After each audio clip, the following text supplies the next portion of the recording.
cities all shake and quiver and quake as he robs them of their gold. The autumn wind is a raider, pillaging just for fun. He'll knock you round and upside down and laugh when he's conquered and won.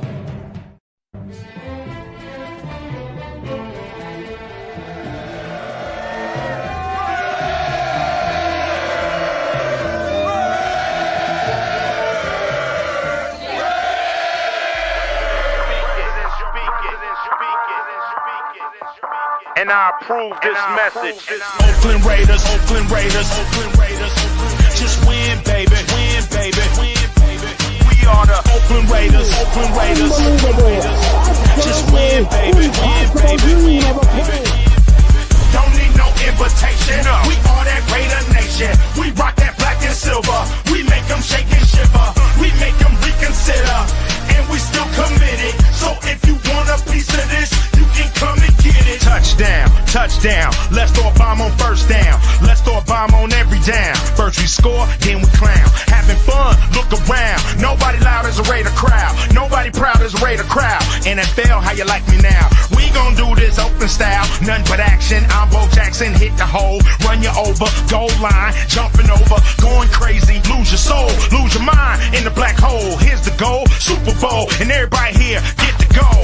Don't need no invitation. We are that Raider Nation. We rock that black and silver. We make them shake and shiver. We make them reconsider.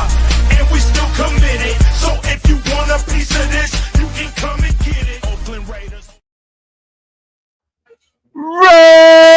Raiders! What is up? What is up, fellas? What is going on? How we doing today, man? Pretty good. Another day, another dollar. Yeah. Raider football. That's right. We're getting close, getting close. You got training camp coming up in July. So, man, getting ready. Love it. But welcome everybody to this special episode of Puro Raiders Podcast. I wanted to bring on my boy AR and Ont6 to have this discussion further. It's kind of seemed like an ongoing topic about this Mount Rushmore of things, and so I wanted to bring them on since they're very knowledgeable of their 2000 players, and I wanted to see their thoughts on it. I had this with my my Black Hole brothers, and then there's been some chatter on it on Instagram as well. So I'm curious to see what you guys are at when it comes to this list. I'm sure you guys have seen it, right? Yeah, I was watching it live. I super chatted you. While you were live with one of my answers. But first things first, I appreciate you having me on and giving us a platform, me and my guy on the Raiders World Order. Of course, let's get man. it. Let's get it. Let's get it. Let's get it. Let's get it. Let's check in with the chat real quick to my boy Jeff. What's going on, Big Jeff? Welcome, brother. Welcome. What's up, Jeff? Salute now. Let's go. Be on. Hey, I was on time, bro. Were we? Almost. Right? We were kind of spitballing backstage. What's going on, video? Right?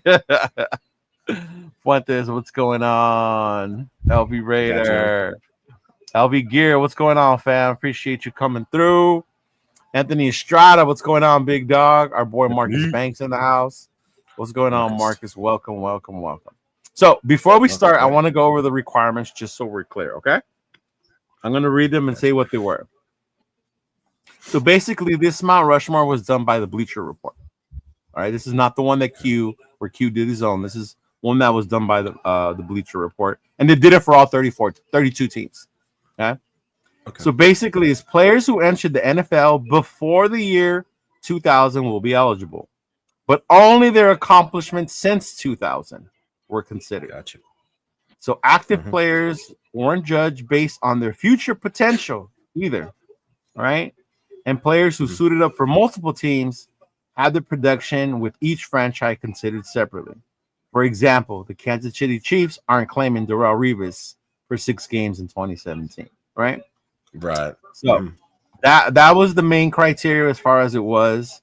And then when it came down to it, this was the list they came up with. So specifically for what they did as Raiders and nobody else. Yes. Post 2000. Got you. Yeah, I got you. So the ones that they had came up with, of course, it was Rich Gannon, Max Crosby, right? Mm-hmm. And then the other one, hold on, where did I put the list? Give me 1 second. I have it right here. But it's all right. Go ahead.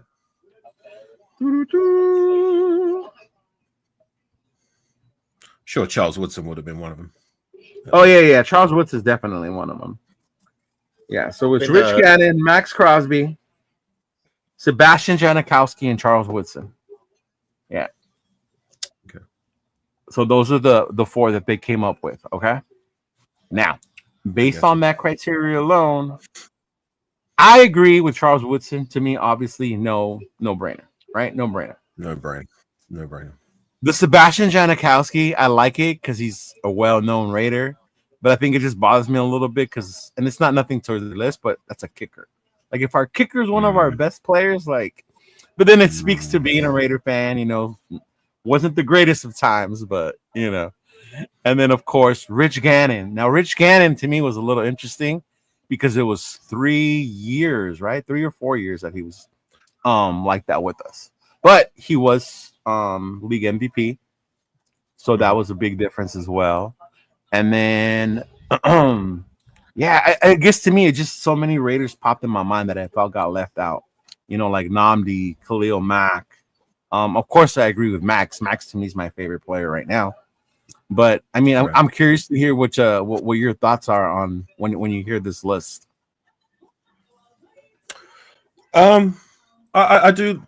I like it, but for the same reasons that you do. Like, this is with all due respect to Seabass. I mean, look, a guy we drafted in 2001 is on our roster to what 2017 is when we moved on from him, right? To Giorgio Tavecchio. Yeah, and I believe he was still on our roster. He was just injured, right? In 2017. Yeah. Right. So, look, I get it for the longevity, and I guess. Maybe the cultural impact as well. I think that might have been one of their criterias. I mean, LV Gear just shared out how many points he scored. He also equaled he's hit the record for the longest field goal at the time in 2011 or 10. I think it was 2011 against the Denver Broncos. You remember 63 yards. I just had that as one of my trivia questions. So I get that. But there's other guys, I think, in terms of like performance and what they did that maybe I would have before. To your point, a kicker up there is on our Mount Rushmore since the year 2000. So that's just me personally. Yeah. For Seabass, that was the thing. He played 268 games and scored 1,799 points. So I mean, that in itself is wild, right? Right. That's a lot for a kicker. Yeah. Mm-hmm. Yeah, but oh man, and then Woodson spent 7 years stretched with the Packers, but he was a Raider from 98 to 2005, right? And then he came back, of course, in 2013, and a lot of us like it rejuvenated that love we had for Woodson when he came back. I know it did for me when he came back. Like it made me remind me why he was my favorite player before he had left. Yeah. Mm-hmm. But what about the Rich Gannon thing, though? You agree with the Rich Gannon? What do you think? I mean, I'm torn, but because I love Rich Gannon. He's my favorite quarterback. You know what I mean? The quarterback I've seen play for the Raiders since I was a fan, and I love him. You know what I mean? He deserves to be on that list, but I can see where some people say I don't understand why he's on there just because I think it was 3 years, you know, in the 2000s. But there were some of the best 3 years that we ever seen a quarterback play as a Raider in the 2000s and stuff. You know what I mean? His ability just to control the offense and the audibles and just be able to scramble for first downs. It was just amazing to see him play out on the field. And one of my favorites to this day. You know what I mean? Like I said, I agree with everybody on the list, but the Sebastian Janikowski one is just a little iffy. But if you were to take him off, who would you put in this place? That's right of the day. You know what I mean? I think the other thing part when we look at the list is sorry to interrupt you, but Fuentes. Some people have said Max is too soon to put him on there. They still need to see more from Max before they put him on a Mount Rushmore type thing. Yeah. Well, he's been on our roster since 2019, so he's already been in the league for 7 years, right? Yeah. Was it 7 years or 6 years? Sorry, he's been what? It's 1 a.m. for me, so it's hard. 8 years? 7, 8 years now. Yeah. I think it's going to be 19, 20, 21, 22, 23, 24, 25. So it'd be his 7th year. 7. Yeah. See, LB Raiders, Jerry. But there's one player that I know is not going to get a lot of love, but in the 2000s he led the NFL twice in sacks, and that was Derek Burgess. You know what I mean? That's man. So that's another one. So that's another one. You know what I mean? You gotta respect. I love Max Crosby. You know what I mean? Yeah. And I love Khalil Mack, but they never let the NFL in sacks. And Derek Burgess did it twice as a Raider back-to-back years. You know what I mean? Mm-hmm. So at the end of the day, that's a hard one for me too, because I have a lot of respect for Derek Burgess as well. Right. But I guess Derek Burgess was one of my favorites. The case I would make for Rich Gannon would be the case I would make for another player, which we'll get into shortly. Like with Rich Gannon, you also got to remember he was the league MVP as well. Yep, that's an award was my whole thing. Yeah. Like how many of? I mean, I don't think there's that many that many Raiders that have won that award specifically. Like, is he the only one who's won the league MVP? Period, not the offensive MVP, not the defensive MVP, the league MVP. I don't know about in the 70s if they want. I don't know those stats if they want league MVP or not. But from what I remember from my era, Rich is the one that I remember being league MVP. Yeah. Mm-hmm. Right. Is there any other Raider that's won that award? So that's something else you need to take into consideration. And I'm looking through the list, and I don't see any names that have won the NFL MVP award as Raiders other than your boy Rich Gannon. So yeah, see, with that on that alone, like I would have to insist. Yes, he has to be there. Yeah. Yeah, and I would too, and that makes sense to me. But I guess the other part too, somebody brought up Jerry, and I think that goes back to what the criteria said, right? Like what they did after 2000, not what they did before. So when I think of Jerry, to me, the best Jerry Rice was with the 49ers. He still played well with us. I will agree. He still played well with us. Yeah. But I would have Tim Brown there anyway. That was my whole thing. Why isn't Tim Brown just before Jerry Rice? Right. So that would be like if we would have a Mount Rushmore, I'd almost have to insist like he would have to be one of those names. Like, yes, his best years for the most part was in the 90s, but at the same time he was still at that Hall of Fame level from 2000 to what? He was a Raider till 2004. Yeah. Right. Yeah. My whole thing was initially came to my mind was where's Tim Brown, right? Yeah. And then the other two that came up quick in my mind, and I brought it up with my other show was Khalil Mack and Nnamdi Asomugha. Right. Like to me, Nnamdi and Khalil should be up there. I would put them up there before a kicker. And I love Seabass. No disrespect to Seabass. Right. But I would have put him up there before a kicker. I would make the case for Khalil over those guys. And it was quite heavily debated. I remember when you had your live, but I get like a lot of people make the case that like he was only here for a season. That's the only thing that hinders why a lot of people consider him on that list. But why I make the case for Khalil Mack being, and I almost insist that he has to be up there, being and even in front of Max Crosby, you know what I'm saying? And this is a debated topic. But for me, well, you got to understand, this is what I left a comment for you in your IG and why I make the case, right? Yes, Khalil Mack was only here 4 seasons. You know what I mean? We traded him, blah, blah, blah. He's still in the league doing good things, but whatever. I'm talking about specifically as a Raider. He accomplished things that only very few or no other Raiders had accomplished in that time frame. Okay, 4 seasons. He was a 3-time Pro Bowler, 2-time All-Pro, and All-Pro at 2 positions. No other player, not just with the Raiders, but any other team has done that. And he won the Defensive MVP award in 2016. Only one other Raider has done that in our history. Not Charles Woodson, not Max Crosby, not Derek Burgess, not Nnamdi Asomugha. Yeah. Only Lester Hayes has won that award.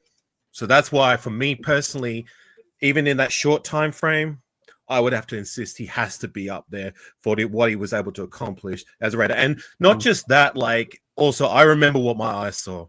You know what I mean? And I've gone back and I've bended Raider football in the off season, 2000, 2001, 2002, 2003. You know what I'm saying? Like what he was able to do with little to no help. You know what I'm saying? Like he was just pure destruction. And the other thing that I think that for me personally that sets him apart from maybe Max Crosby, and this is not to take away from Crosby's greatness because he is great, but for me, Khalil Mack was just that little bit more great to be considered for me on that Mount Rushmore before him. Is that like the amount of times he came in clutch? You know what I'm saying? Whether it be a strip fumble or even intercepting a screen or a key sack at the end of the game.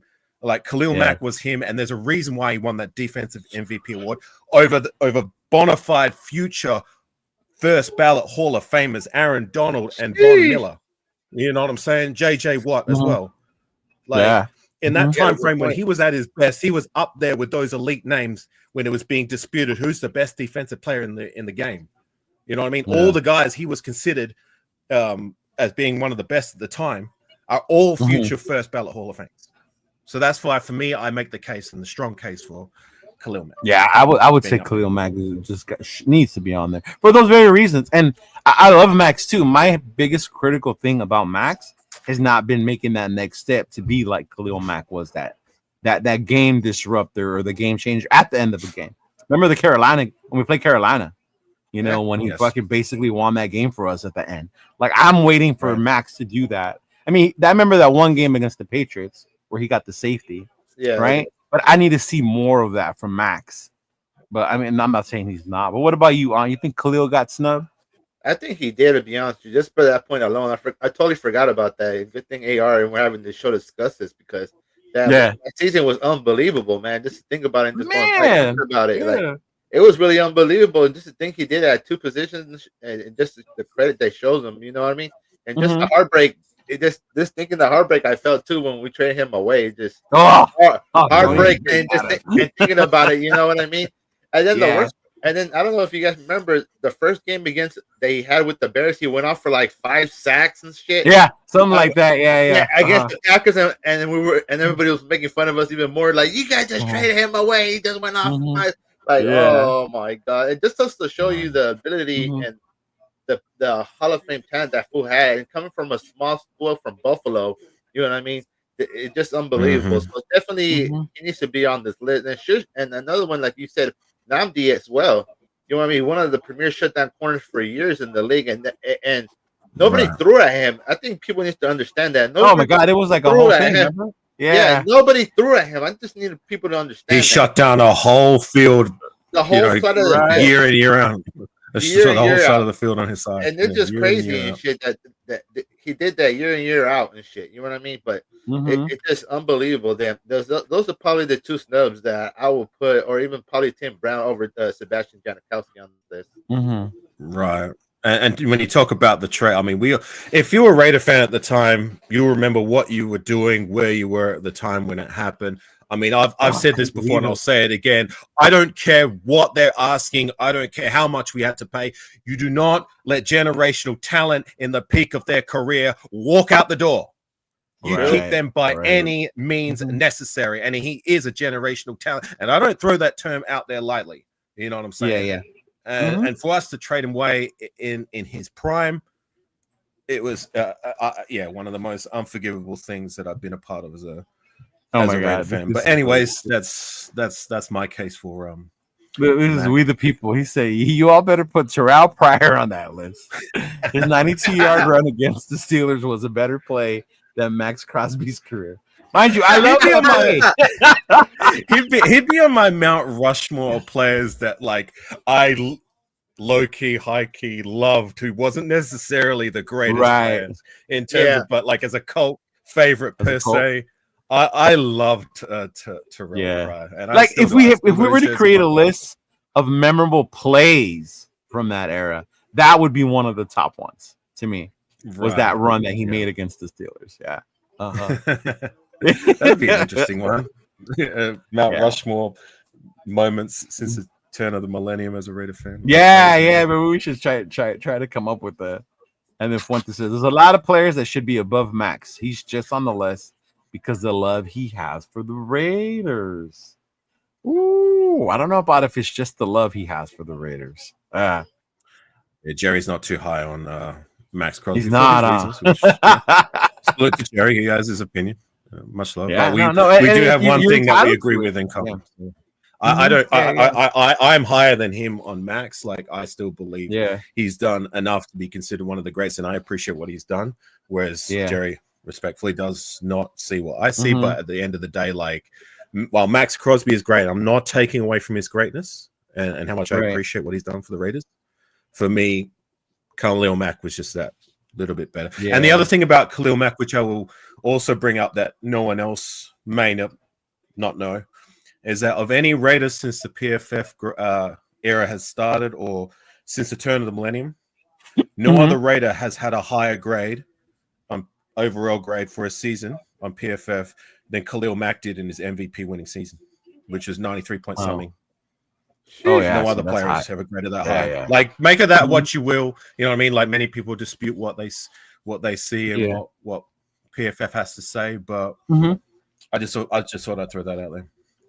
Oh, I don't know about this with the people. He said Max has no memorable game. Let them. I can think of memorable games with Max. Come on now. I mean, I do like We the People's latest comment. He just said left no room to criticize or question his ability. No, he didn't. Yeah, like I said, he won the MVP. He won the defensive MVP of a bona fide future Hall of Fame, first ballot Hall of Famers. Yeah, and for me, it's undisputed. All those guys he won the award over: J.J. Watt, Aaron Donald, Von Miller. Oh, Aaron Donald. Guarantee those guys. Guarantee all those guys are future first ballot. Not just we need to think about it, or they might get in next year. No doubt. As soon as they're eligible, they're in. Yeah. And I think the other thing I like about Max too, and people like, I get the memorable part, and shout out to my boy Will for bringing this up. Max is a better run stopper than Mac is now. Max has developed his game, and he's more than just a pass rusher too, though. You know? Yeah. You would say something? Mac now or Mac? No, Max. Max Crosby. Yeah, I know, but Mac. You're saying Max is better than Mac is now. Like, Mac maybe on the downturn of his career. He's on the downturn. Yeah. But Mac was very good against the run. So I don't know if peak Max is better than peak Mac when it comes to run support. But no, to me, Mac in his prime was better than Max Crosby, and I said that on my live the other day. Oh yeah, they asked me. They were like, "Who do you think is better in their prime?" Honestly, to me, Khalil Mack was better. Oh yeah, hands down. Not even a question at that point. What up, my boy Mike? What's going on, big dog, with the Raiders? Yeah.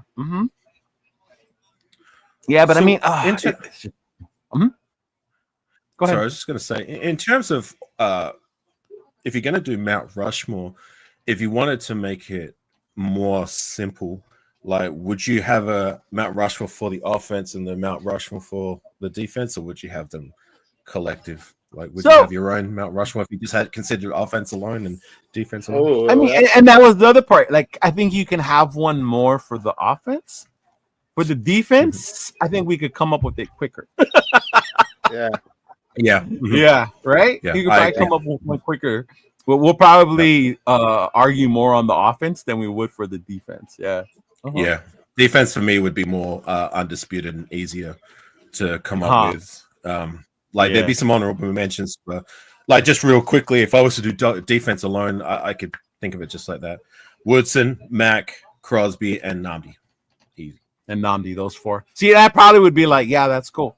Agree, right? Yeah. You would pass that to me, and I would sign it. Agree. Yeah. I mean, there would be honorable mentions names there, but you'd have to dispute the other ones for me personally. But anyway, there would be honorable mentions in there. Like C.O. Moore would have to be thrown in there and stuff like that. But wait, a defensive tackle or a linebacker? I think honorable mention on defense would be Derek Burgess, like he said. Or even to another name that doesn't get a lot of love, my boy Kurt Morrison. You know what I mean? Captain Kirk. Yeah. Every year he was here, he had over 100 tackles and shit. You know what I mean? Yeah. I think he's the top. He's the leader. He leads the tackles statistic for the Raiders because they didn't keep track of that statistic. I think back in the 80s and some of the 90s, I believe. Yeah, so they started keeping track of that list, after.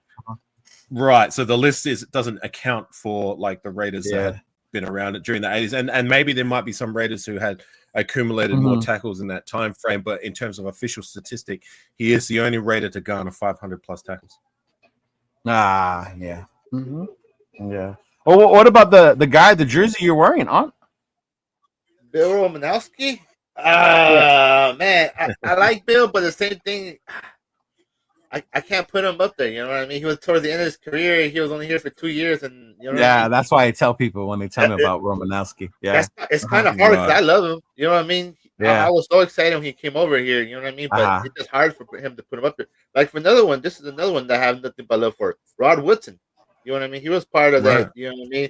That Super Bowl team. You know what I mean? He's a Hall of Famer, but I can't put him on this list because Rod Woodson was at the end of his career. You know what I mean? Career as well. So you know what I mean? It's kind of hard. There's a lot of players you can mention, like even like I know a lot of people are gonna get mad at this, but even Warren Sapp. I like Warren Sapp. You know what I mean? Yeah, another one I wouldn't add on there. You know what I mean? I like him. He wouldn't even go on the list at all. But it just, I mean, your taste and flavor. Here's the name as a writer, he wouldn't be on the list. And one of my favorites. I wonder how you guys feel about him. But Tyvon Branch. I love he's another guy that falls in the Terrell Pryor category. Like I loved and appreciated, but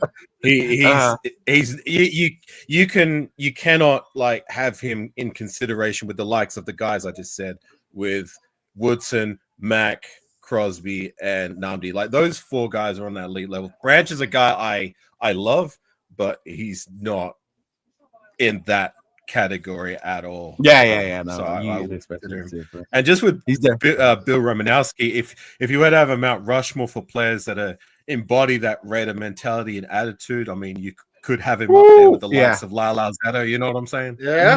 I would throw Romo on the one like that, or even Incognito, one that embraced being a Raider as a culture, but maybe was later on in their career and they didn't show on the field. Marshall Lynch would be another one. Marshawn, oh man, yeah. Marshawn, Stabler, Lyle, Bill Romanowski. It was funny because my nephew saw the show and he was surprised I didn't mention Marshawn because I love Marshawn Lynch. Because I'm surprised you didn't mention Marshawn. To me, Marshawn was just here to end it as a Raider, but most of his career was as a Seahawk. His elite years with other teams.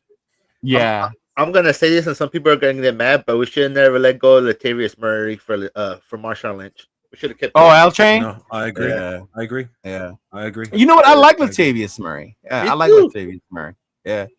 Latavius was younger and I think would have been more productive than Marshawn Lynch, who came over at the tail end of his career. Like he was still good, but like he wasn't the great Marshawn Lynch was as a Seahawks. And as for Jeff, what you're asking me, I'm drinking chalky milk.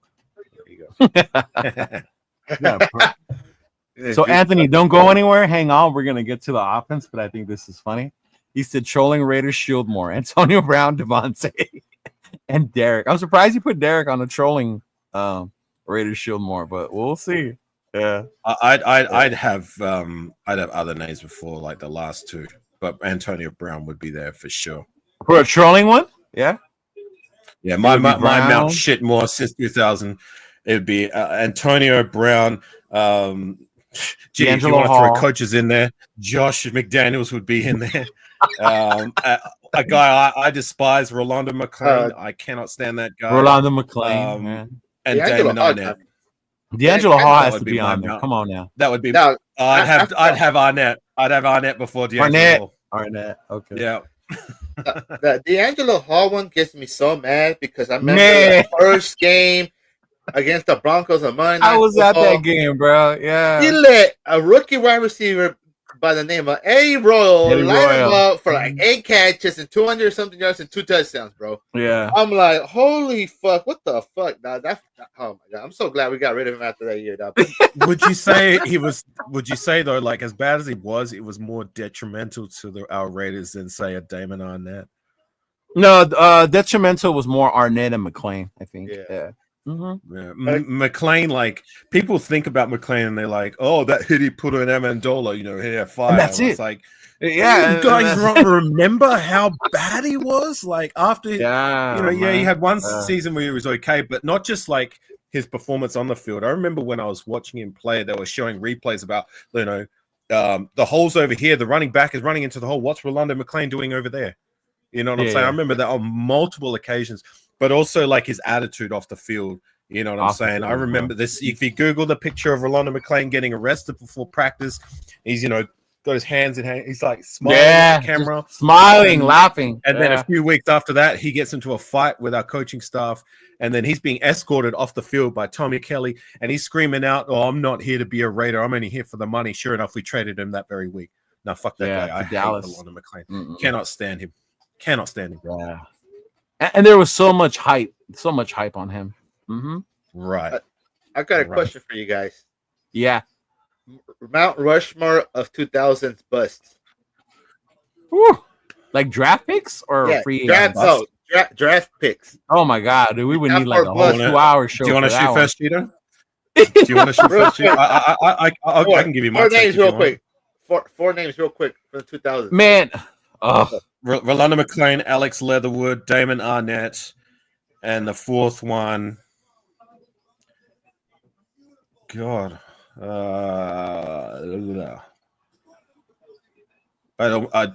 this is an unpopular one, and I will make the case. I'm not going to say DHB because I low key liked him. I was going to say, I'm going to put him on there, but yeah. And I'll give you my reasons why I would have Tyree Wilson before I'd have Jamarcus Russell. Yes, why did I not remove Jamarcus Russell? He'd be my other one.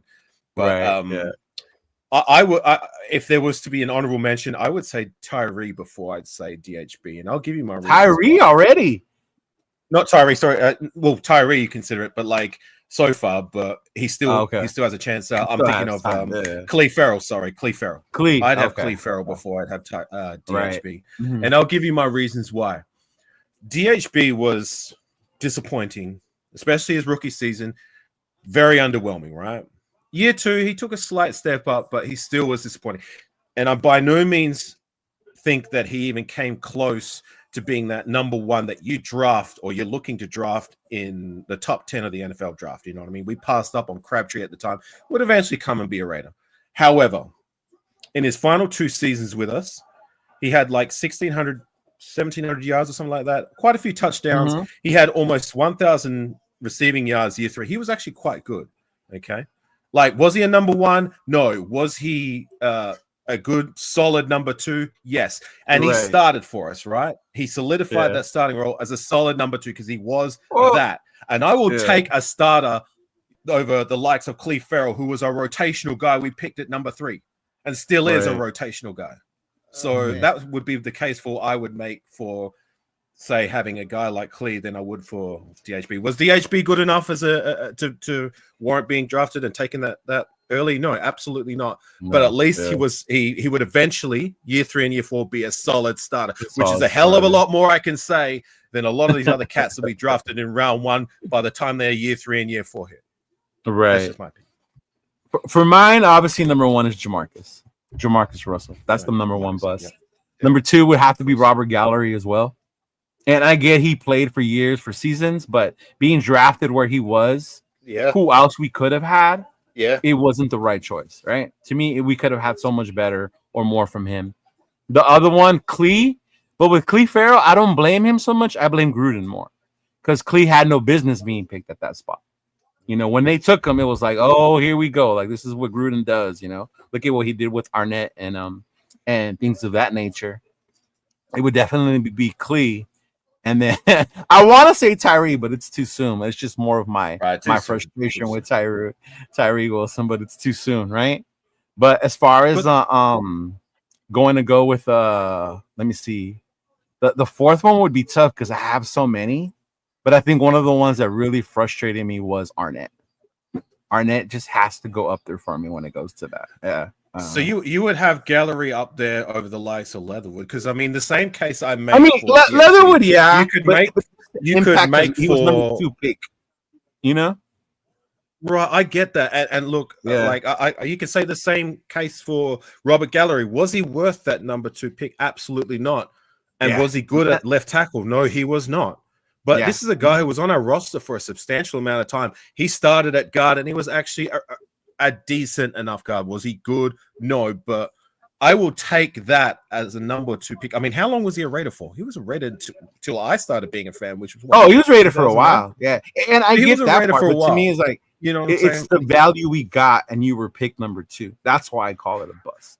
Right, I'm not saying it was good enough, but like it was better than the likes of, say, a Leatherwood and Arnett, in my personal opinion, than Rolando McClain. You know what I mean? Who was only with us, 3 seasons before he traded him away. Mm-hmm. And Robert Gallery, for all his flaws, he, to my understanding and recollection, he didn't do anything detrimental off the field. Not like those guys. No. It was just the expected play you thought you were going to get from him. Right. Yeah, that's Jeff's last jersey. That's the last jersey Jeff bought. He loves Robert Gallery jersey. Yeah. Mm-hmm. Yeah. What about you, Aunt? What's your 4 worst? Since you came up with it. Jamarcus Russell to this day breaks my heart because all the other Hall of Famers that were picked right after him, and for me, I don't know about you guys, but I'm agree with Leatherwood over Robert Gallery just because I mean Leatherwood was so horrible, dog. And I remember when we drafted him, everybody was mad and pissed off. Nobody was excited. At least when we drafted Robert Gallery, he was projected to be a franchise left tackle. You know what I mean? This and that. Nobody was happy with them, dog. And the worst thing about it, at least right away when they were in training camp, there was already reports that Leatherwood wasn't looking good, that we might move him to fucking guard. It was just a shit show. But you know what I mean? But there's some honorable mentions too that like some players they even seen the field, like Lynn Bowden Jr. Oh my god, Bowden Jr. Literally drafted him and never seen the field and shit. You know what I mean? Right. Not even a preseason game. Not even a preseason. Not even a preseason game or anything, but just literally suited up and shit. Like, what the fuck? Like, some of these draft picks that I just, like, you know what I mean? I don't know what the hell some of these people were thinking. Yeah. Like, I'm just glad, to be honest, we have the GM we have now because we had 2 solid drafts back to back. You know what I mean? When's the last time we can say that? When's the last time we actually can say that? And we hit on both of our first round picks in the last 2 drafts. You know what I mean? I know it's still early on Genty, but I think he's one of the most talented running backs that we drafted. I mean, in the 2000s, maybe since whoa, Jacobs. I'm saying he's probably a little bit talented. I think he's better talented than Jacobs. You know what I mean? Coming out of college, you know what I mean? Maybe not as much as a Darren McFadden, because Darren McFadden was another. McFadden. Case. And he used to throw the ball too in college. Which a lot of people don't know about that, but you know what I mean?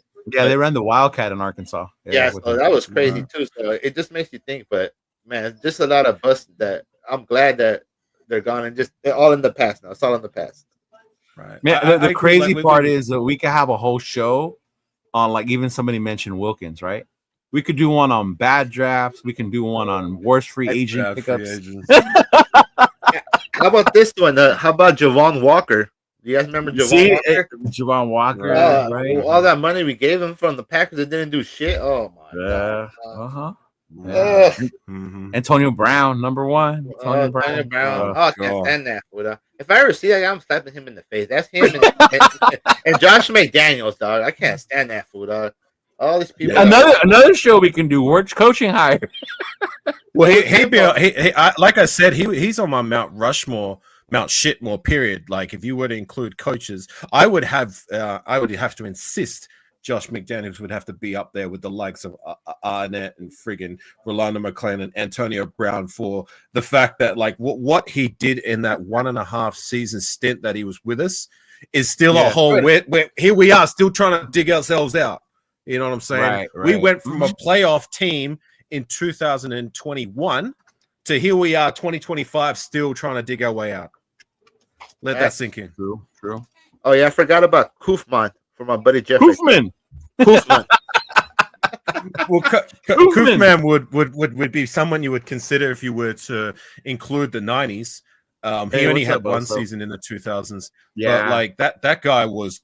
I banded the 90s seasons just this off season, and he was great. He'd be in my top 4 maybe Raider running backs of all time. What's up, Oso? Yeah, Kaufman, the man. Kaufman was actually that year was the year my uncle, rest in peace. He's the one that got me into looking at college players that are gonna hopefully come to the Raiders, because we had seen he showed me highlights of Kaufman in college, and he goes, "Look at this running back! Look at this running back! Imagine if he was on our team." Oh, he was great. And then we drafted him, and I was like, "Whoa! Like Jesus, he's so fast!" Yeah, yeah. He was kind of similar, like not quite as fast as Boyd, but he was very fast. He gave me shades when I was watching him of Darren McFadden. You know what I'm saying? Like very similar running styles. But I shared this when I'd make the case for Darren McFadden that, like, to my knowledge, there's only 2 Raider running backs that average more than 5 yards per carry for a substantial amount of time, like either a season stretch or a season and a half. One of those is Bo Jackson. The other one was Darren McFadden. Yeah. I just found out like that Napoleon Kaufman is another one. Like not even the great Josh Jacobs, not even the great Marcus Allen did that. No, Marcus, no, neither did Josh. Yeah, as great as Kaufman was. Like, I'm not saying that he's greater, but I'm just saying no like, shade. But yeah. Was it like 5.1 that he got per? So I'm looking at it here. So in '96 he averaged 5.8. Ooh, almost 6. Oh, almost 6. That's insane. That is if you get 4.5 yards per carry on a substantial amount of carries, that is elite company. To get 5 is elite of the elite. Any more than that is, you can't. Yeah, not even Josh. Like just to give you clarity, Josh Jacobs in his record-breaking season averaged what was it, 4.7, 4.8, 4.7, something like that. Yeah. I think he didn't get close to 5 1 year.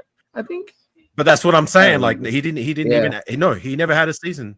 No, he never had a season over 5. No, right. And I'm not saying Kaufman is better, but I'm just trying to give you clarity just to how good that number is. Man, you guys are gonna have me go on. Record-breaking season was 4.7, 4.8, and we all know. I mean, that's recent history. We all know what we saw with our own eyes. Oh yeah, man, that was electric. You're gonna have me go on eBay look for a Kaufman jersey now. What do you think I've been doing for the last couple of weeks? I've been trying. Because if you're gonna wear a Kaufman jersey, you need to wear the old school ones. Don't just get a custom Nike one. It's not the same. You gotta get a starter one. It's not the same. Yeah. Like my Rich Gannon one's the OG one. Yeah. Mm-hmm. Did I show you my champion Hostetler jersey? You did. Yeah. I was super jealous. Yeah. Yeah. I was like, oh, you have the real one. I have a custom Nike one. But it's really I messed up. I thought it was a double XL. It's actually a large, so it's like it's good if you want a tight fit. And that's what you said, that it was a little smaller. Yeah, yeah, it's pretty small. And the other thing when you buy these jerseys like off eBay, unfortunately, like some of these, like this one here, I got this for $20 USD. Like this is great quality. Still, like the numbers haven't faded yet. This is your boy Jerry Rice. But I remember, oh god, was it? One of the jerseys I bought, I think it was a Napoleon Kaufman one, and I appreciate your membership, Jason Downs. Thank you very much. He's actually changed his profile picture to my face from the Raiders of Fortune show. Yeah, salute to Jason, my man. But I bought a Napoleon Kaufman jersey, and while it's in great condition, it stank of BO. Did it? Oh, God. Yeah, it smelled so bad. And I messaged the seller. I was like, you do realize, like, did you even like catch a whiff of this jersey before you sent it? Wash it, he had to, it. Like, you didn't have to, did you even soak it or whatever? Like, as soon as I got it, I soaked it, washed it. I was like, no, it's disgusting. But we mentioned the defense, but now the interesting part, you said you would have a great list for the offense, Mount Rushmore post 2000s, right? Yeah, that's where it gets disputed, I think. Well, because based on the main one we went over, Derek Carr wasn't on there. Rich Gannon was. And I don't know, a lot of people said that Carr should be on there. He's the franchise leading quarterback in a lot of categories, except probably playoff wins and Super Bowls. But, do you think Carr should be on there, though? I'm a guy who actually, when I go back with my appreciation for players, or if I do not like them. I look back and I look at their career as a whole, not just how it ended with us. And for me, Derek Carr did enough for me to appreciate. I'm going to appreciate those and respect him enough. I like Derek Carr. I still have his jersey in my closet. You know what I mean? I know he's a polarizing figure, but in terms of being on that Mount Rushmore, I'm going to have to say no. I would have Rich Gannon on there for the reasons I highlighted before. He was the league MVP. He led us to a Super Bowl. You know what I mean? He had three Pro Bowl seasons with us. You know what I'm saying? To me, the greatest quarterback since the days of Ken Stabler and Jim Plunkett, the greatest quarterback since the turn of the millennium. So I would have to insist Gannon would be there before Derek Carr, and there'd be other players I would have on my own personal offensive Mount Rushmore before I had Derek Carr. So while I respect and I appreciate Derek Carr, I'm not having him on my Mount Rushmore since the year 2000. No. I'm surprised Jack's favorite quarterback is Ganning. I thought it would be Stabler. Yeah. So Jason Downs, just to answer your question. Ahead, yeah, the qualifications are this, right? I read them out loud again. Okay, so players who entered the NFL before the year 2000 will be eligible, but their accomplishments since 2000 were considered. Active players weren't judged based on future potential, and players who suited up for multiple teams had their production with each franchise considered separately. So if they were good for one team and not the other, the other team lay claim. For example, the Chiefs can't claim Darrelle Revis for his 6 games in 2017 because they didn't get the same Darrelle Revis that was with the Jets or New England. So basically, the accomplishments you've had in your career during the 2000s, not what you could have been. Yeah. And specifically as Raiders. Specifically as Raiders. Not what you did before that. Like you could even make the case for Warren Sapp would be an example. Like while he was still good as a Raider, he wasn't the all-time great he was when he was with Tampa. Right. So those aren't things you take into consideration. It doesn't matter what they did with other teams. It's only during your time as a Raider. And to your point as well, like D'Angelo Hall was a major disappointment as a Raider. But what he did before that with to say the least. But what he did before that with the Redskins, if I'm not mistaken, he was actually one of the better cornerbacks in the league. Right? Oh, so we had got him from Atlanta. Yeah. We got him, and then he went to the Redskins after us, and he got back to form because they put him back in zone coverage. We were trying to force him to play man. Yeah. But I'm making a point, like in terms of criteria. But anyways, you were talking about the offensive Mount Rushmore, right? Up there. Uh-oh. What about you? You think Carr got snubbed?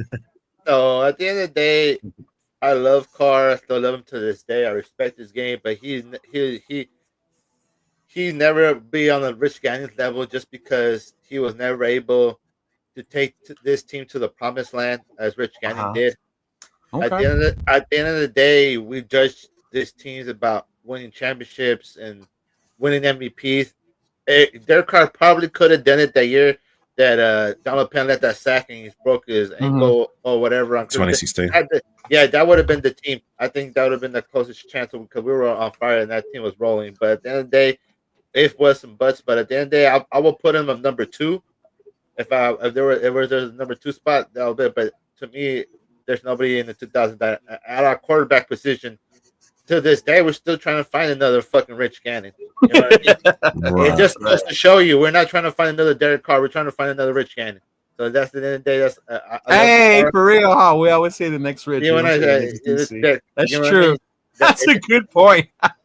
But we've tried and tried since Rich Gannon, and we haven't even come close. I know. That's why. I know. I could start naming the names: Aaron Brooks, Dante Culpepper. You know what I mean? All these guys came. Harry Collins, Matt Flynn, Carson Palmer. Carson Palmer. Jimmy Garoppolo. Gardner Minshew. Daniels. Gardner. Those the last 2. I can't believe those were our starting quarterbacks. Will Gino exempt himself from that list? That is the hope. We hope so, right? We hope that is the hope. I think he's the most talented quarterback we had since Carr, dog, and that's just a lot. You know what I mean? Yeah. And at the end of the day, Pete Carroll's the coach of the team. He chose him specifically to have him over here. So at the end of the day, and Pete Carroll, we trust. Ooh, that's a good one. I do agree with that, Jason. I do agree with that. Like, if someone was to ask me, who do you think was the best quarterback since Rich Gannon not named Derek Carr? That would be my personal take. I watched an interesting video the other day. Shout out to them. I think it's the Silver and Black today. They did a Mount Rushmore. Sorry, not Mount Rushmore. Top 10 quarterbacks of all time for the Raiders. And they had, for the most part, I agree with that list. They're very knowledgeable guys, more knowledgeable than me. They have credentials. But an interesting name they had at number 10 was Kerry Collins. Over the lights. That's all time. Kerry Collins over Jason Campbell over friggin' my guy Jeff George. I didn't agree with George was on there as well. No, he wasn't. I'm saying I would take Jeff George if we were talking over Kerry Collins. You know what I'm saying? Like you got to remember Jeff George in '97. He threw 29 touchdowns and only 6 or 7 interceptions. Like yes, the team didn't do well, but that was by no means part. It was not. What he was doing, like he was great at quarterback, and I betted that '97 season, and like I will stand on this, and this is a hot take of any quarterback I've seen specifically with the Raiders throw the ball. He had the best arm. That's a hot take. Oh, like there might have been guys before him. Yeah. They asked Tim Brown, and Tim Brown said that Jeff George was probably one of the hardest throwing quarterbacks he's ever caught the ball from. Yeah. In terms of velocity, accuracy, and to the distance he can throw, I'm not saying he's an all-time great. I'm not saying, you know what I mean, he'd be in that top 5 because there's better names than him. But in terms of pure arm talent, he'd be one of the best I've ever seen. Right. That's right. You see that? It's clearly Nathan the Messiah, Peter go. Oh my God. I forgot. Who you have? You're Mount Rushmore cheer on offense. On offense? Yeah. Since the 2000s? Ooh, I would definitely say Jacobs for me one. Waller would be up there as well. Man, it's hard for me to dismiss Crabtree because he has such a great memorable moments for me, memorable games, right? And then I would also have to put up Derek Carr, not because he's better than Rich Gannon, but just like posts because he stabilized it, and the years that we had on those that 2016 thing. But to me, there's so many other that I had to consider because the offensive linemen. You know, we had Rodney Hudson. I was going to say it's not a sexy position, but you're exactly the offensive line. Yeah, like Rodney Hudson was. I love Rodney Hudson. He was one of the names I would have up there, my Mount Rushmore. And I'll give mine real quickly if you're done. Yeah, Rodney Hudson would be. Oh man, I would love to have Rodney Hudson up there. Yeah. But even like with Zach Miller was a big one for me too. Yeah. My Mount Rushmore so far. What's that? I mean, Brock Bowers could eventually be there, but like, I mean, yeah. But my offensive Mount Rushmore: Gannon, Tim Brown, Josh Jacobs, and Rodney Hudson. I'd have in there. Rodney. Yeah. I'd have to insist. Yeah. How long was he a Raider for, and how long was he considered the best center in the league? Oh yeah. As a Raider, you know what I'm saying? Yeah, a good point. Yeah, you could even consider like Steve Wisniewski, but like Steve, while he's an all-time Raider great, he only had 2 seasons with us, and while they were great, like gravy. Rodney Hudson, he was a Raider since 2014. When did he sign on? Yeah, Rodney was with us for a minute. Yeah, I'm gonna just have to quickly have a look at this, but to my point, like Rodney Hudson, for the most part of his Raider career, was considered the best or at least top 3, top 4 centers in the league. You know what I mean? Right. So I would have to put him there over the likes of Steve Wisniewski and even Lincoln Kennedy. Like how long? Lincoln Kennedy. Like if he were to go in 90s as well, you could almost usher him because he's another one. He's an all-time Raider great, especially that right tackle position. But in terms of like being at that elite level for longevity, I'd have Rodney Hudson. 2000s only. Like if it was before that, then you could make the case for Donald Penn, Lincoln Kennedy, and Steve Wisniewski over. He would be an honorable mention, but if you were to go one offensive lineman since 2000, for me it's Rodney. One offensive lineman would be Rodney. Yeah, for me, Rodney. Yeah. Question. What about you, Ont? I mean, for me, I would have to put Rich Gannon in there, hands down. My boy Timmy Brown. And it's hard for me because I want to put a running back in there, but I don't know which one to put because I got from my boy Charlie Gardner. Because that year we went to the Super Bowl, he almost went for 1,000 yards receiving and 1,000 yards rushing. And just thinking about that as a fucking running back, almost doing that shit in the era that they were playing back then is just ridiculous to me. Yeah. But even to the J.S. Jacobs too. So I don't know. Would you consider Charlie Gardner's great season before Jacobs' record-breaking season? That's the thing is too, dog. You know what I mean? That's hard. I think in that case you would have to put Josh Jacobs over my boy Charlie. Right. You know what I mean? But yeah, I like Josh Jacobs, but Charlie Gardner for sure was one of my favorites. I mean, even Harvey Williams. Harvey Williams had a run with us, but that was in the 90s. I liked Harvey Williams. Yeah, he was 95. Sorry, maybe a little bit before that, 94. Because when we moved on from Marcus Allen, we had that season where we were the worst rushing attack when we had guys like Smith and McCollum, who was our lead backs. McCollum broke his leg, remember? Get this, right? Get this. And I'm sorry to digress a little bit because I brought this point up when I'm talking about how last year was historically bad in terms of a running back room and production that we got being dead last, right? And I try to make the case and I make a point like, give me one running back room that was worse than last year's one in the last 35 years. You go back to that 93 room, as bad as they were with guys like McCollum and Smith, their lead backs, get this. They rushed for more yards than we did last season with one less game. I believe that. That's crazy. Yeah. So much for Amir Sincere. Is Amir running for 1,600 yards and 16 touchdowns? Being better than Josh Jacobs' record. Yeah, right. Great. Thank idiots. Yeah. But the question I have for you guys, who will be on the head coach Mount Rushmore of the 2000s? Gee, that's not a very long list. The Rushmore just like got small.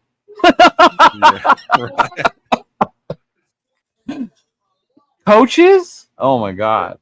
Yeah. Coaches, there you go. Not a very long and distinguished list.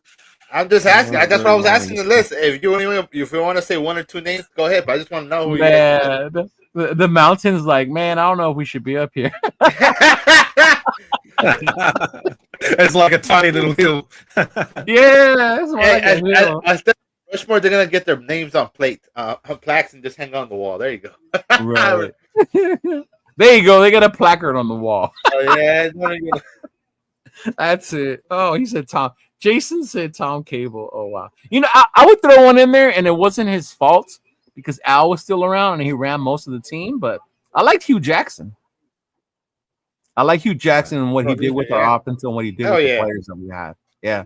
He was the most, in terms of creativity on the offensive side of the ball, he was, to me, the most creative I'd seen as our coach. But you got to also remember, like, Al Davis passed the year after we moved on from him. Yeah.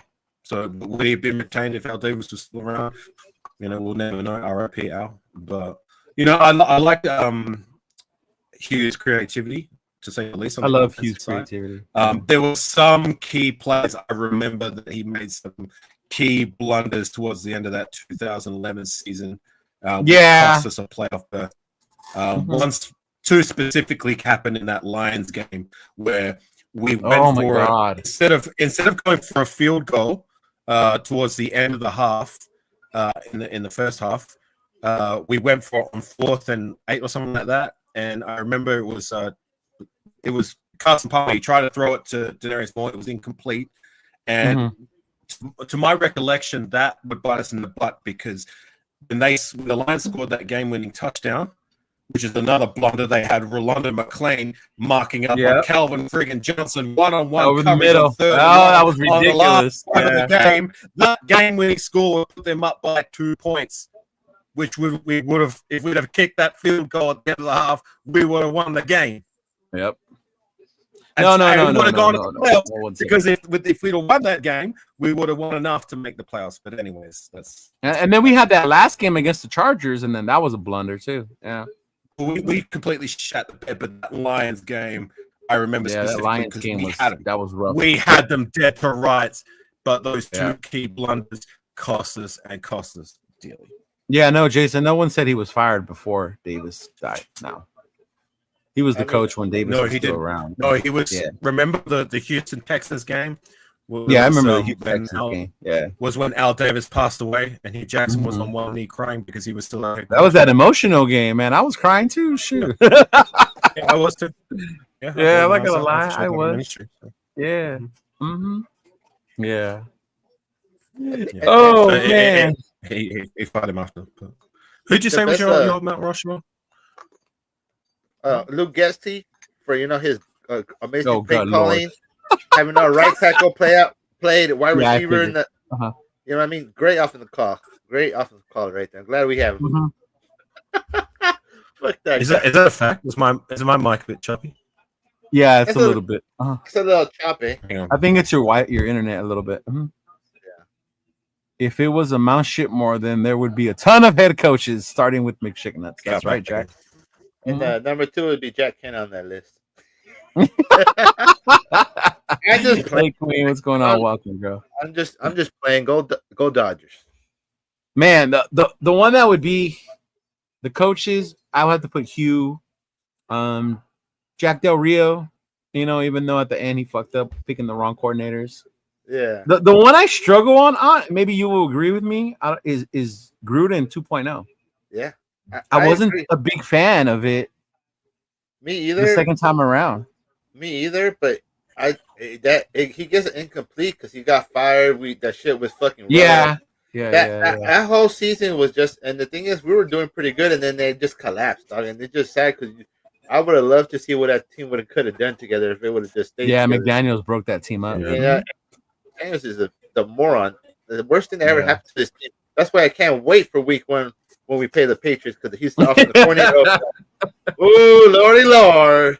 Oh, good Lord. And that's why I make the case for McDaniels being on that Mount Shipmore is like, there were coaches that we've had with worse records than McDaniels.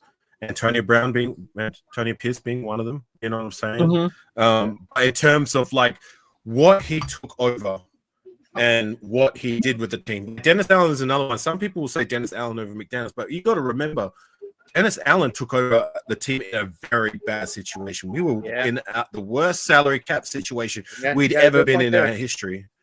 We had no draft capital in his first year as our head coach. You know what I'm saying? Like we had our backs up against the wall. We didn't have a first pick in his first year as our head coach until round 3. And that was out of pity on the back end of that year as his first season as our head coach. He had a lot to dig out his way out of. With McDaniels, there was no excuse. Like I highlighted before, he took over a team that was playoff bound, that went to the playoffs. All we needed the next season, because we made the right moves to make our roster better on paper. All we needed was the right leadership to take us there. But no, like I highlighted before, here we are 3 seasons later, 2025, we're still trying to dig our way out of the hole that we created. Oh, God. And I thought he made the right move bringing Devontae. I thought that was it. We were going to be good, but it didn't not. You're right. We lacked leadership. Tell me when you've ever, and then this is not just with the Raiders, ever with any team, when a head coach has been fired, dismissed, have you ever seen scenes in the locker room like you saw when McDaniels got fired, where players were laughing, smiling, celebrating, celebrating? Usually, it's a somber mood, despite like what the head coach had done, or whether his relationship with the players was the best. You know what I mean? Like there's been plenty of head coaches that have been fired before for the same reasons, but they were never celebrating the way they did when McDaniels was fired. Like, I'd never seen that. No. That to me says all you need to know. No, it did. It did say a lot. Man, I never know Mount Rushmore offensive side of the ball. What honestly? I mean, I said he stopped at running back because he couldn't pick one. Yeah, I said Tim Brown, Rich Gannon, I'll put Josh Jacobs, and then probably Ronnie Hudson or Lincoln Kennedy for that last spot. You know what I mean? One of those two. You wouldn't have Tim Brown? Tim Brown? Yeah, I said Tim Brown, Rich Gannon, Josh Jacobs, and then the last spot will go to Ronnie Hudson or Lincoln Kennedy. Yeah. One of those. Yeah, Tim Brown's my goat. I love Tim Brown. Yeah, I know some people disrespect him, saying he was a second-tier wide receiver, but yeah, he's Mr. Raider. But yeah, to me, he's. Yeah. I mean, he went to the greatest university. You know, he went to the University of Notre Dame. Yeah, and then he lost to Miami. And then he went. He won the Heisman Trophy winner. Yeah, he did. Yes, he did. But we all know what's going to happen week 1 when Miami plays Notre Dame. You want to see leadership. Pete Carroll will end up rounding out. And that's the hope. That's the hope, Jason. And I think that's what gets me excited is that Pete Carroll's leadership, his experience. Yeah. Mm-hmm. I think more than anything, it's his experience because he's won everywhere he's gone. He's turned around USC. He turned around the horrible Seahawks team. Everybody don't realize how bad that Seahawks team was. He got there. You know what I mean? And turned that team around. So at the end of the day, I believe in Pete Carroll. You know what I mean? I believe he got the right coaches in here. You know what I mean? He built this team in his vision. You know what I mean? I really believe this is a playoff contending team. You know what I mean? And it even showed in the coaches. I mean, automatically, you know, grabbing Chip Kelly, you know, offensive coordinator, keeping Patrick Graham. You know, he could have brought somebody else in, but keeping PG for that continuity on the defense. Yeah, real smart. Yeah. But hey, fellas, I won't keep you too long. I just wanted to do this. I appreciate your input, your thoughts on the 2000s. Every time I see 2000s, I always think of you two because you guys love that era. You will die hard to defend that era. if you need to go, I mean, I understand. I know Ont6's time is limited, but I mean, you know, I can stick around. But if you got to get going, like, I appreciate you. Yeah, I got to get going. I have to do get ready to go do a little collab thing and with family. Yeah, I can see the wifey's calling you in the background. You keep telling you. She's not calling me. She's just getting ready. When I see her start doing the makeup, I'm like, "Ooh, I got to get in the shower." Right. Yeah. Thanks for giving us the platform, you guys. I appreciate you, man. Thank you. Oh, of course. Yeah, and then I gotta come back on that show again one more time. Well, about that, Benson's going to take a step back, and I was thinking maybe Nate and Captain Jack being the guys who came the closest. You know, if you guys for sure. I'll do. Just let me know when, and then I'll make sure I have time for that, brother. Mm-hmm. Yeah, give us a week to edit all together, and I gotta. Oh yeah, do it. I know it takes time. But where I can get. The other problem is trying to find a time slot where all 5 of us can be available, which is another issue in itself, especially considering I'm in another time zone. I'm in another country, so I'm having to. Yeah, I know, right? What was it? Work against a lot, but ahead as well. It's 15 hours. I'm 15 hours in front of you, Cheeto and that's crazy. 12 hours if it's the East Coast. But sorry, go ahead. Yeah, you want to read that comment out? Yeah. Man, we could probably do a whole show on how many bad picks Mayock and Gruden had. Yeah, I don't even start that shit. Use that regime alone. Look, just real quickly though, at least Mike Mayock and John Gruden, they made epic blunders, especially in that first round. Like you were talking about, like Leatherwood, Arnett, Cleve Farrell, just to name a few. But at least during their regime and their time, they did find guys throughout the course of the draft that would be cornerstones of the team. Guys like Max Crosby, guys like Hunter Renfrow, Josh Jacobs is another one. You know what I'm saying? Right. They found depth guys as well. You know, remember 2020, their last draft class where they found Trevor Morig, Malcolm Kuntz, Nate Hobbs. You know what I'm saying? Like those are just some of the get Hobbs, right? They got Hobbs. Yes, they did. Mm-hmm. When you look at McDaniels and was it Dave Ziegler who was our champ at the time? With McDaniels? With McDaniels was Ziegler. Right. You look at what they did with their draft. Like they may not have yet made the blunders that Mayock and Gruden did. I mean, the jury's still out on Tyree and Michael Mayer, you know what I mean, being their only first round and second round draft selection. You look at the rest of the draft capital that they got. What is the best of the bunch, and what have they done? What Corian Bennett, Alan Parham, Than Mumford, and Aiden O'Connor could throw in there. You know what I'm saying? Like we're yet to find an established guy that is a cornerstone of our team. You know, Dylan Parham is maybe the closest. Whereas at least with Mayock and Gruden, all their fuck ups, they did find guys. Yeah, they found a couple guys. Yeah. Mm-hmm. Yeah. That's true. He's like, I put the blame on Gruden for the first picks, and he chose them, not Mayock. Yeah, I've heard them say that too. Yeah. Mm-hmm. Yeah. Right. But all right, fellas, you guys got anything coming up? You want to plug? You want to shout out? Mm-hmm. I don't got nothing coming up. I don't have no shows, but thanks for having me on. Thanks to everyone in the chat for pulling up today and shit. Until the next one. For sure. Appreciate you. And then next time I head out that way, I'll remember to hit you up if we're going to be in that area. Yeah, sure, hit me up, brother. Yeah. Okay. What about you, Afakasi? Appreciate you, Cheeto. Thanks for having me on. Just short and sweet. Like you already know what it is in my channel. Like in the off season, I've been kind of just doing the off the cuff game streams, doing some tech with Super Bowl with my guys. Shout out to Jeff. Shout out to my guy Red Critique, and we rated 10. Hopefully, we're having a rated Ben on there soon as well. As I do my Raiders of Fortune, which is my trivia show, which I do on my channel, where I get 3 guests. Duking it out with their knowledge and having a little bit of fun. We try to make it a little bit of fun.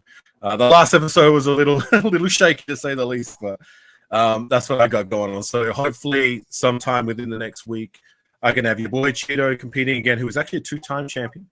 Yes, I am. Two time. Captain Jack says he wants to have another crack, and I don't know, maybe my guy Nate Dogg will grace his presence, but we might have some others, like maybe Jeff or whatever, but we'll see. But that's what I got going on my side of the fence. But Cheeto, keep doing your thing. Appreciate you, brother. Thank you. We've been going at it now together for, I think it's now 2 years and counting. So 2 years now, yeah. We are strong. Good job. Yeah, sure. I appreciate you, Cheeto. For sure. Thank you, fellas. Appreciate you guys. Hey, everybody, I'll see y'all tomorrow. Tomorrow we go back on Puro Raiders Podcast, regular Monday show. I will have my boy Chona on with me. We will also have a special guest tomorrow. And it's not special. I know who it is, but I haven't been on with him in a minute. And it'll be Chris. Protected Shield will be back on with me on Monday as well. So I know we kind of venture do our own thing, but it'll be cool to have him back on with me. But appreciate you, fellas. Respectfully to Chris, how could that be a special guest? You always collaborate with him. Well, because I haven't had a show with him in so long. Okay. Right. Yeah. Uh-huh. He said Cheeto needs a bigger hat. I got one, bro. I'll wear the big hat tomorrow, Jason. I'll wear the big hat. All right, fellas, take it easy. Peace, gang. Thanks for having us on.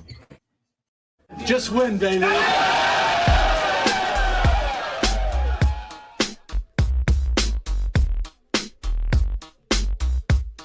Look, check it out. All black with a hoodie, snapback, with a snap on. Long white socks, me mugging like I'm King Kong. With them all black Chuck Taylors. West side and this bitch yelling Raiders. Thuggin', cause we deal with it. Motherfuckers like y'all suck, but we don't give a fuck, nigga. We deal with it. Jaw jacking, getting nigga fucked up with the quickness. Parking lot squabbles, giving nigga the business. Shh, quiet, the fuck you mean? We yelling Raiders, bitch. Like fuck your team, you wanna talk your shit. Get stabbed like Scream Stadium, take off, nigga. Homicide scene. Oakland to LA, LA to Oakland, Las Vegas, Sin City, steady smoking. Raiders looking to get another ring like fuck y'all haters, nigga. Y'all know what I mean? We yelling Raiders, bitch. Y'all know what's up, like Raiders, bitch. Quit it, 2 niggas up like Raiders, bitch. I show no love like Raiders, bitch. Nigga, we don't give a fuck. Raiders, bitch. Y'all know what's up, like Raiders, bitch. Quit it, 2 niggas up like Raiders, bitch. I show no love like Raiders, bitch. Nigga, we don't give a fuck. With so much drama in the big LV, it's kinda hard being Yaya or end up C, but I somehow, some ways keep dropping these Raider hits like every single day. May I sip on this Henny while these haters pay attention and my name stay bitchin'. I'ma stay G'd up like a silver feed up and tucked as a burner just in case it eats up. But I'm humble, 10 toes down to never stumble. Keep doing Raider music, imitate and never double. It's like everywhere it goes, it's like the same old shit. Here Raiders just suck, y'all can suck my dick. It's a nation just to prove, no need to consume, win, lose or tie. Raider Nation keep moving, top to the bottom, bottom to the top. It's Raider Nation all day till the casket drop. We yelling Raiders, bitch. Y'all know what's up, like Raiders, bitch. With it, 2 niggas up like Raiders, bitch. I show no love like Raiders, bitch. Nigga, we don't give a fuck. Raiders, bitch. Y'all know what's up, like Raiders, bitch. With it, 2 niggas up like Raiders, bitch. I show no love like Raiders, bitch. Nigga, we don't give a fuck. Welcome in this bitch like nigga, what's happening? With whiskey in my cup, turned up, Raider Nation hella active. Watch what you say, watch the yapping, nigga, don't get your ass kicked. We bout that action, I'm a goofy nigga, but I ain't no goofy nigga. Fuck around and find out, he's doing a two-piece nigga. Everybody knows me, soon as I hit the scene. They like, Raiders bitch, nigga, fuck your team. Champions Club, I am the one. VIP access, we do what can't be done. I do what I do, nigga, that's on the daily. Talking hella shit, give a fuck if they hate me. Only one nation, Raider Nation, and it's evident. Any other nation is irrelevant. Commitment to excellence, just win, babies, what we telling them. Shout out to the nation, you know I had a rep. We yelling Raiders, bitch, y'all know what's up. Like Raiders, bitch, wicked two niggas up like Raiders, bitch. I show no love like Raiders, bitch. Nigga, we don't give a fuck. Raiders, bitch, y'all know what's up. Like Raiders, bitch, wicked two niggas up like Raiders, bitch. I show no love like Raiders, bitch. Nigga, we don't give a fuck.